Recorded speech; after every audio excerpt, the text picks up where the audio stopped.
What's up, guys? Happy Friday. What the hell? I feel like now more than ever, especially just post-COVID, people are taking old songs that were popular years and years and years ago, and then taking the sort of well-known parts of those songs, interpolating them in their songs, and then making it sort of like tongue-in-cheek. And I'm not talking about songs that interpolate other songs like purely for the melody or sort of like the vibe, you know what I mean? Like, I'm not talking about how people are saying that Solar Power by Lorde sounds like George Michael's Freedom song. I'm not saying how like people are saying that Deja Vu's bridge sounds like Cruel Summer's bridge. No, I am specifically talking about when people just take the chorus of an old song and then make it the chorus of their song.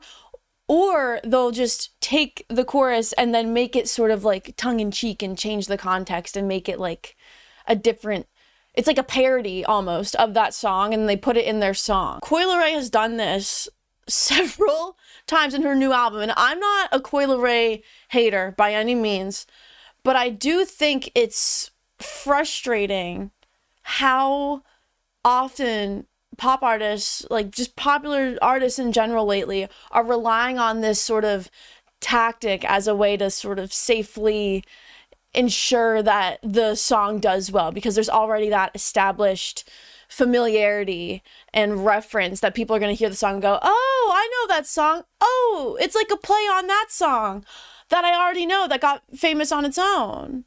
Oh, it feels like instead of just coming up with something entirely new, we're just taking stuff that already was successful and putting a little tongue-in-cheek spin on it and then just plopping it in a pop song. Like, it doesn't make any sense. It's my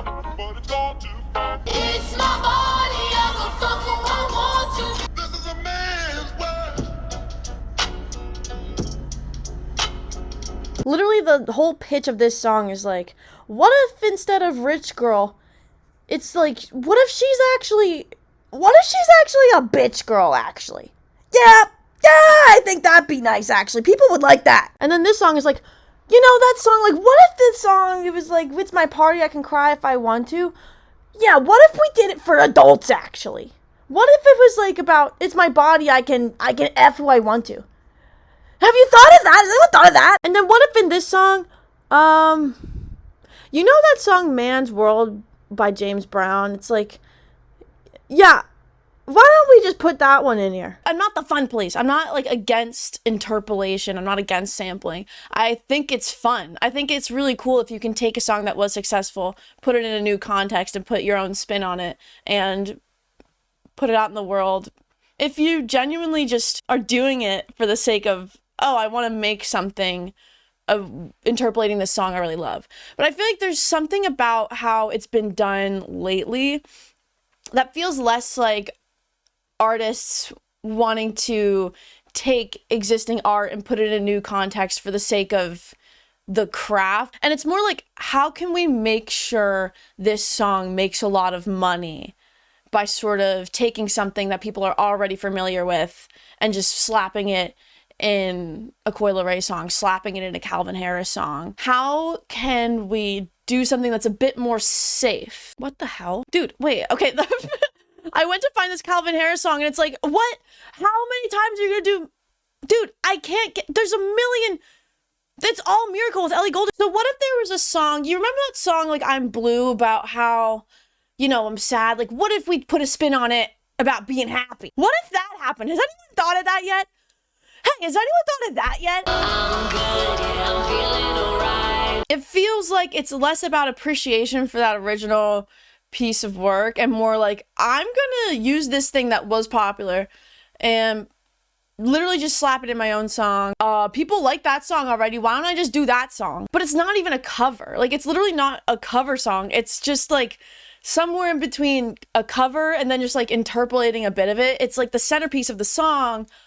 And it's like doing just enough to make it different from the original song. I'm too sexy for this syrup, too sexy for your girl. Buy myself all of my favorite things. And I feel like it can be done well. I feel like it can be done in a way that does make sense. Like Beg For You by Charlie XCX and Rina Sawayama, I feel like makes sense because both of them already have a sound that's sort of reminiscent of early 2000s pop but in their own lanes, and they are already making it sort of a modern spin and sound original in their own ways. And when they come together and collab on something and take a song like Cry For You and make it Beg For You, it feels a little bit less like, oh, let's take this song and just like plop it in our song because we can't come up with anything ourselves, and more just like, oh, we love this sound. We genuinely love this sound and take a lot of inspiration from it and make it more modern.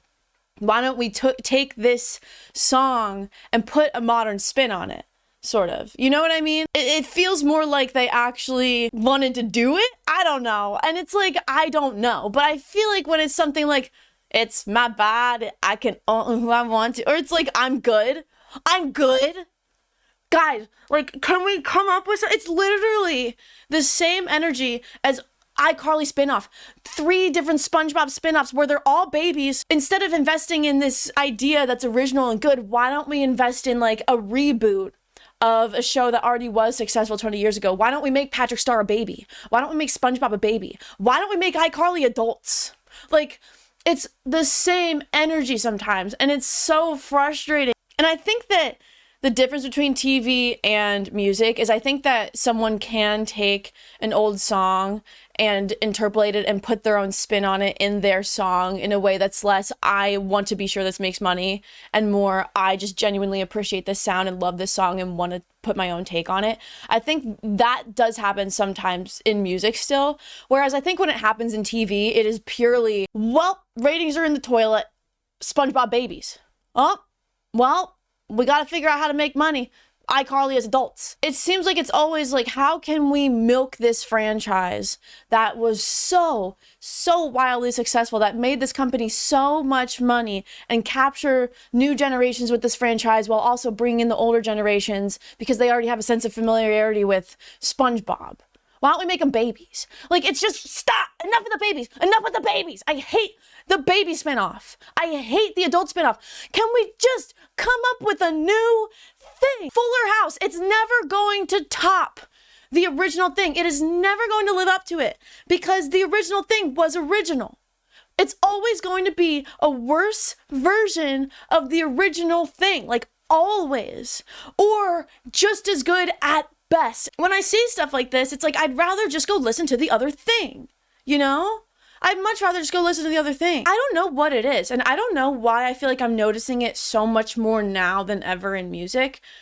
It's always been a thing, right? Like, people have always just taken songs that were massively successful on their own and then put it in a new song. Like, Nicki Minaj kind of does this all the time with Anaconda, Super Freaky Girl, the Barbie movie song. I mean, the Barbie movie song is different because it's literally, yeah, you kind of have to, because it's the song for the Barbie movie soundtrack, right? And I do think someone like Nicki Minaj can get away with the Anaconda thing, can get away with Super Freaky Girl, Barbie movie stuff, because Nicki Minaj is so original of an artist in general. Just like her flows and her lyrics are so, like, they go, like, she's so, that good that she can do stuff like My Anaconda and Super Freaky Girl, and those things get massively successful because it doesn't just feel like, I'm going to take this thing that I think is going to make me a lot of money and do something on top of it. She really doesn't sound like anyone else. So even, you know, if it is boiling down to a corporate sort of strategy, how can we make as much money off this as we can? I think she can get away with it, and she does it well in a way that is memorable on its own and does stand on its own. And it's frustrating because I feel like Coi Leray genuinely has so much potential, and the amount of hate she's gotten from the internet is just so disgusting and frustrating, because I think people just write her off as like a bad artist who just got lucky. But I do think like she genuinely has talent and potential to do something that sounds her own. And it's just frustrating that whoever's like telling her, oh, let's do Bitch Girl, let's do My Body, it's just, she shouldn't have to rely on these sort of gimmicks to make a song that's going to catch people's attention. I feel like if she started working with like just a little bit more niche producers and just didn't focus on making something with a pop structure and having that pressure, probably from her label, to like have like, oh, the song's got to have a chorus, the song's got to have like a verse and then a chorus. It's like, It doesn't though. It literally doesn't. There are so many rap songs that have no chorus. It's literally just rapping and it's like really fucking good. It's so good. And a lot of the time on this album, like her verses are good and then it's just ruined by this gimmicky chorus. Everyone is so focused on how can we make something radio ready? How can we make a hit by following the structure, because we don't want to do anything out of the box. We want to play it safe because we need to make money. Oh, what now? Oh, you thought of something again that you didn't think of while you were filming and now you're editing and you thought of it? Yeah. Guys, I did want to say one thing. There are songs on this album that are literally so good that I forgot to mention. I do want to say, like, Get Loud is so good. And stuff like this shows, like, she should not have to rely on, why don't we take this song and make it like a joke or something? You know, why don't we put a parody or like a tongue-in-cheek sort of spin on this song? She literally doesn't have to rely on that. It's not a good sign for these labels. It's not a good sign for these TV companies. Like, why are there more babies than ever before? Well, because TV has never done worse than it's doing now. No one's watching TV anymore. A lot more people are just watching YouTube or just watching Netflix. If that, even Netflix is flubbing it half the time because they'll just put money into whatever they think will make money instead of actually something that's good and original. Why are record labels pushing this stuff on their big artists anymore? Because a lot of these artists, half the time, they can just get famous on TikTok and they don't need the label to develop themselves. They're getting there on their own. So they have to give more contracts that are less exploitative of these artists and more in the artist's favor if they even want to sign them. They're making less money. All of these big corporations are making less money because more of the leverage is in the actual artist's hands than ever before. I feel like this is happening so much in the entertainment industry. And it's just frustrating. It's like, you can't help but be like, this is the future of these art forms. All of these massive songs, the songs that are getting the most playlisting, they're getting the most traction, getting the most push by these labels, are just these soulless pieces of music. Same with TV. It's like, this is the future. Really, iCarly's adults. Really, like Fuller House, SpongeBob Babies, two different SpongeBob Babies. I made a poor lapse in judgment.